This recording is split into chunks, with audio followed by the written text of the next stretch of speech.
അടവി തരുക്കളിനിടയിൽ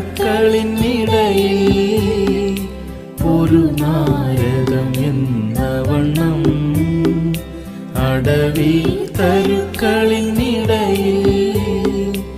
ഒരു നാരദം എന്ന വണ്ണം, വിശുദ്ധരിൻ നടുവിൽ കാണുന്നേ അതിശ്രേഷ്ഠനായ യേശുവിനെ.